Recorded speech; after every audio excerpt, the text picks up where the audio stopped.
जंग जंग जंगा पंजाब तो सा जंगा पलीत पेर कर परे ही धरती मुंजो नंगा ई सिंधड़ी मुंजो नंगा। दोस्तों साथियों, जिए सिंधु देश, जिए साईं जीएम सैद। अरसा दराज कोई भी आवाज नहीं है, सूली सजाओ हम हैं इस दौर के मंसूर। मोहतरम साथियों, दोस्तों, मैं आप तमाम दोस्तों का शुक्रगुजार हूँ जिन्होंने अपने मसरूफ़ ज़िंदगी से कीमती लम्हे निकाल कर हमारे अजीम रहबर को खिराज अकीदत पेश करने के लिए इस प्रोग्राम में शिरकत की। मैं बलोच भाइयों का, साथियों का, पख्तून दोस्तों का, कश्मीरी दोस्तों का और जितनी अप्रेस नेशंस यहाँ पे आई हैं उनका तहे दिल से शुक्रिया अदा करता हूँ, जो खुद भी इसी जुल्म और जबर का शिकार हैं जो इस प्रोग्राम में हमारे साथ शामिल हैं। साथ ही में मैं अपने सिंध के भाइयों का भी शुक्रिया अदा करता हूँ जिन्होंने कौमी मफाद को समझते हुए इस प्रोग्राम में अपनी शिरकत को यकीनी बनाया। मेरे अजीज दोस्तों, हमने ये प्रोग्राम साईं जीएम सैद को याद करने और सिंधु देश का मुकदमा उजागर करने के लिए मुनक़िद किया है। मैं ये वाज़े करना चाहता हूँ कि 1843 में अंग्रेज़ों के सिंध पर हमले से कबल सिंध एक आज़ाद रियासत थी। 1843 से 1848 तक गवर्नर सर चार्ल्स नेपियर के दौर में सिंध की अलहदा हैसियत बरकरार रही, लेकिन 1848 में सिंध को बम्बई प्रेसिडेंसी का हिस्सा बना दिया गया। इस इक़दाम के खिलाफ तहरीक चली। हम इसे सिंध को बम्बई से आज़ादी की तहरीक कहते हैं, जो कि 1935 के ऑल इंडिया एक्ट की मंजूरी के बाद 1936 में सिंध को दोबारा अलग सूबे बनाए जाने पर कामयाब हुई। मैं आवाज़ बुलंद करके कहना चाहता हूँ ताकि मेरे सच की गूंज पंजाबिस्तान के ऐवानों की दीवारों पर भी कांप उठे। मैं एक आज़ादी पसंद इंसान हूँ और सिंधी कौम के एक हकीकी नुमाइंदे की हैसियत से इस फाशिस्ट रियासत पाकिस्तान से खुलेआम बेजारी का ऐलान करता हूँ।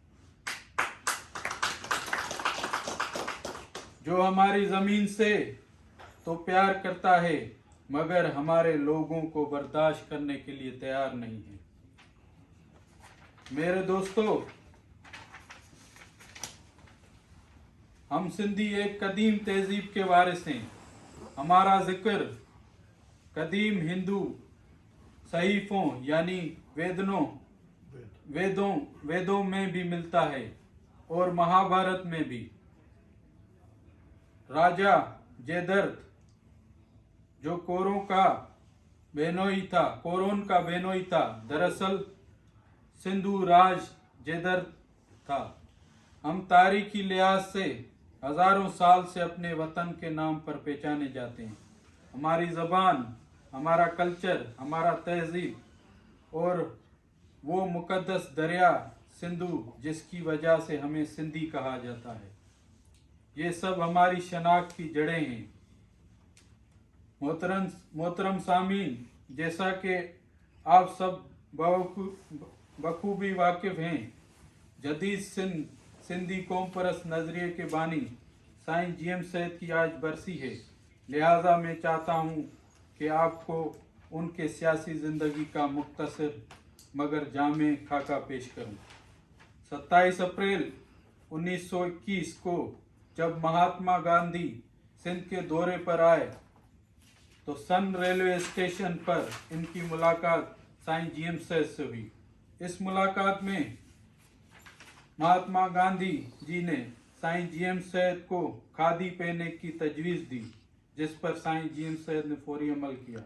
ये वो वक्त था जब साईं अभी नाबालिग थे और इनकी आबाई ज़मीन और जायदाद कोर्ट्स ऑफ वार्ड्स के तहवील में थी, जहाँ से इन्हें माहाना वजीफ़ा मिलता था, जिससे घर का खर्च चलता था। इस मुलाकात के बाद साईं ने कम उम्री में ही सियासत में फाल हिस्सा लेना शुरू कर दिया। सिंध के इस वक्त के कमिश्नर सर थॉमस ने इन्हें कोटड़ी तलब करके कहा, जिस तहरीक में आप शरीक हो रहे हैं वो ताज बरतानिया के खिलाफ है, लिहाजा अपना किबला दुरुस्त करें वरना परेशानी में पड़ सकते हैं। लेकिन साईं जीएम सैद ने अंग्रेज हुकाम को साफ जवाब दिया और अपनी सियासी सरगर्मियां बिलखौफ जारी रखी। 1930 में साईं जीएम सैद ने जमशेद नसरवांजी मेहता के साथ मिलकर हारी कमेटी की बुनियाद रखी, जिसका मकसद टेनेंसी एक्ट की बहाली और बटाई यानी आधी पैदावार किसान को देना जैसे कवानीन का नफाज था।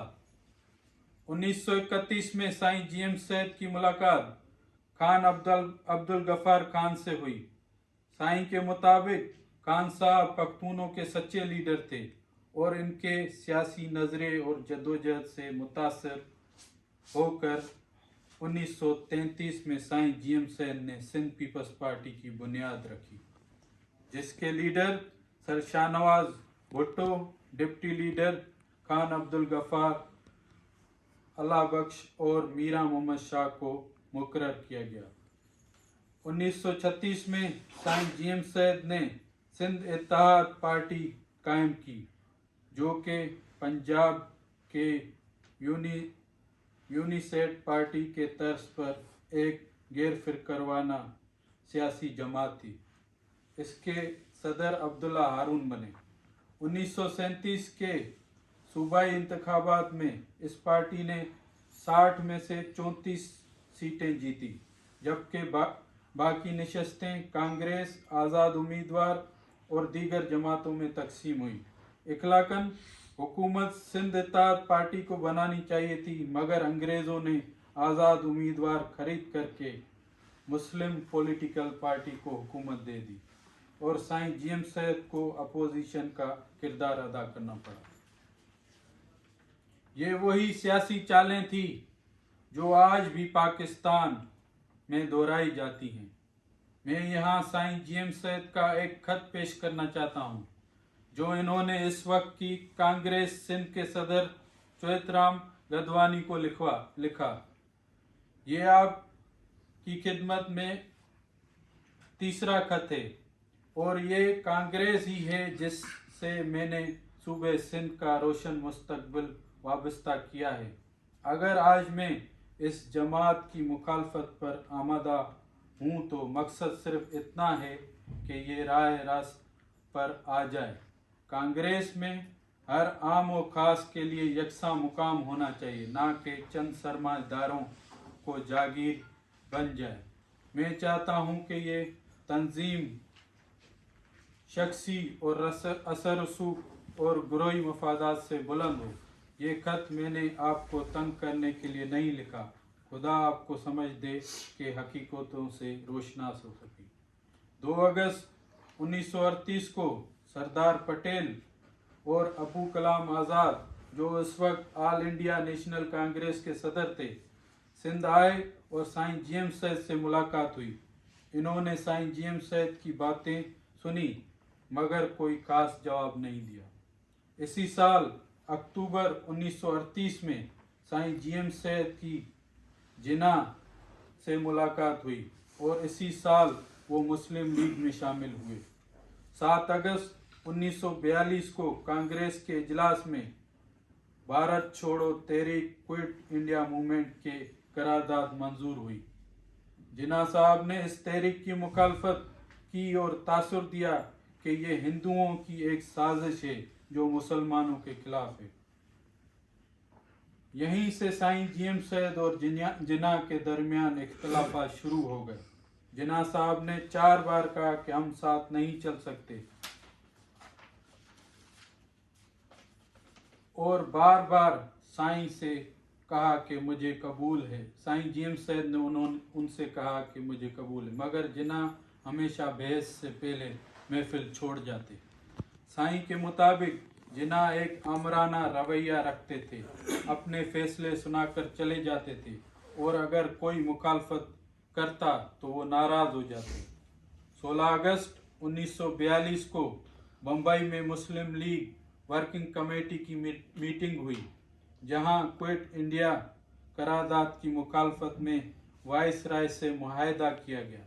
साईं जीएम सैयद ने इसकी मुखालफत करते हुए ये गलत है क्योंकि कांग्रेस अंग्रेज़ों को भारत से निकालना चाहते हैं, ना कि मुसलमानों को।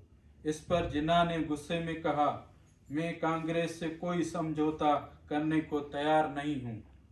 बिल्कुल इसी तरह जैसे आज पाकिस्तान की इस्टेब्लिशमेंट सिंधु देश और आज़ाद बलूचिस्तान की आज़ादी की बात पर गुस्से में आ जाते हैं।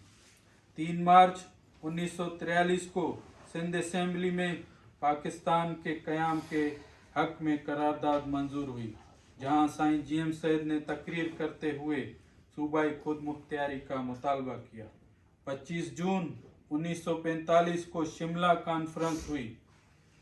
साईं जीएम सैयद को हिंदुस्तान के मुस्तकबिल के हवाले से मुशावरत के लिए बुलाया गया। मिस्टर आसिफ और पंडित जे.बी. पंत ने साईं से दरखास्त की कि जिन्ना रुकावट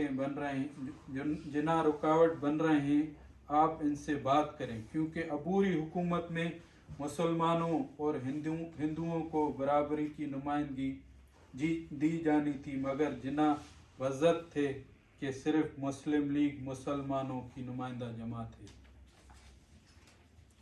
साईं के मुताबिक जिन्ना बराह रास्त वाइसराय से हिदायत लेते थे और कांग्रेस की वर्किंग कमेटी को इसकी खबर नहीं होती थी, जो कि मायूस कुन बात थी। जब साईं जीएम सैयद ने जिन्ना को कांग्रेस से मुफाहमत की तजवीज़ दी तो जिन्ना गुस्से से कहा, सैयद साहब आप हद से बढ़ रहे हैं। साईं ने ऑल इंडिया मुस्लिम लीग की वर्किंग और एक्शन कमेटी की रुकनियत से इस्तीफ़ा दे दिया और 21 जून 1946 के इलेक्शन में मुस्लिम लीग से हटकर अपने उम्मीदवार खड़े किए। इन्हें गद्दार इस्लाम जैसे लक़बात से नवाजा गया और मुस्लिम लीग से निकाल दिया गया, जिसके लिए वो पहले से ही तैयार थे। पाकिस्तान आखिरकार वजूद में आया, मगर इसके पीछे जिन्ना की चालाकियां और अंग्रेज़ों की साजिशें थी, जबकि कांग्रेस तक़सीम हिंद के खिलाफ थी। लॉर्ड्स माउंटबेटन के सामने जिन्ना ने कहा, मुझे माचिस की डिबिया जितना भी इलाका दे दें, मगर पाकिस्तान बना कर दें। पहले भी हिंदू मुस्लिम फसादात हो चुके थे, लिहाजा इस बार अंग्रेज़ों ने समझा कि तक़सीम ही वाहिद हल है और यूं पाकिस्तान बना दिया गया। साईं जीएम सैयद के मुताबिक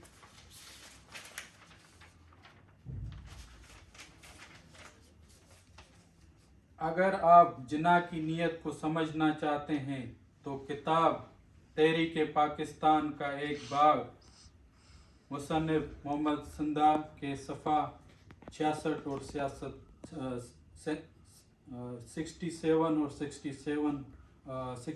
और 67 पर मुलाहिज़ा है। मौलाना अब्दुल कलाम आज़ाद ने अपनी किताब इंडिया वंस फ्रीडम में लिखा है, पाकिस्तान का नाम भी मेरी ज़बान से नहीं उतरता। ये क्या कि दुनिया का एक हिस्सा पाक और दूसरा नापाक, लिहाजा मैं कहता हूँ नापाक कुछ नहीं होता। कपड़े भी धोने से पाक हो जाते हैं, मगर नीयतें, रियासत पाकिस्तान की नीयत पहले से ही नापाक थी। ऐसी नीयत को पाक करने के लिए कोई साबुन या सर्फ मैसर नहीं, سوائے ایک علاج کے ہم اپنا پیارا وطن ان درندوں سے آزاد کروائیں۔ ان لوگوں نے قرآن اور شریعت کے نام لے کر ہمیشہ عوام کو دھوکہ دیا ہے۔ ہم سے دھوکہ ہوا ہے، بلوچستان سے دھوکہ ہوا ہے، خیبر پختونخوا سے دھوکہ ہوا ہے، کشمیریوں، گلگتیوں، سرائکیوں سے دھوکہ ہوا ہے۔ یہ ریاست نظام اسلام کے تحت سب کے حقوق دے گی، پر آج بھی کہتے ہیں کہ یہ ریاست کلمے کی نام پر بنی ہے۔ ہو سکتا ہے بنی ہو، مگر چلائی تو غیر اسلامی رویے سے جا رہی ہے۔ یہ پنجابی ایک زہر قاتل ہیں جو دین اسلام کو استعمال کر کے دنیا کا امن برباد کر رہا ہے۔ پنجابیوں نے پاکستان کے قیام سے لے کر آج تک ہر محسن کا گلا کاٹا ہے، انسانی حقوق پامال کیے ہیں اور دین کے نام پر عوام کو مسلسل دھوکہ دیا ہے۔ کون ایسا شخص ہے جسے سچ بولنے کی سزا نہ ملی ہو؟ جس دن پاکستان بنا اسی دن ہمارا وطن ہم سے چھین لیا گیا۔ ہمارا مال، ہماری شناخت، ہمارے خواب سب اسلام کے جعلی ٹھیکیداروں کے ہاتھ میں چلے گئے۔ ہمیں اسی طرح محسوس کروایا گیا جیسے ہماری کوئی زمین ہی نہیں، ہمارے اپنے دیش سے کوئی ناتا ہی نہیں۔ 1940 کی قرارداد پاکستان خود مختار ریاست سندھ کا وعدہ تھا، مگر ہمیں دھوکہ دیا گیا۔ ادھر بنگال میں شیخ مجیب الرحمان کو غدار قرار دیا گیا اور ادھر جیم سید کو دشمن پاکستان کہا گیا۔ اب بھی وہ کہتے ہیں کہ مسلمان آپس میں بھائی بھائی ہیں اور پنجاب سب کا بڑا بھائی ہے، تو پھر اسلام کے اصل وراثت رکھنے والے عرب ممالک آپ کو بھائی کیوں نہیں مانتے؟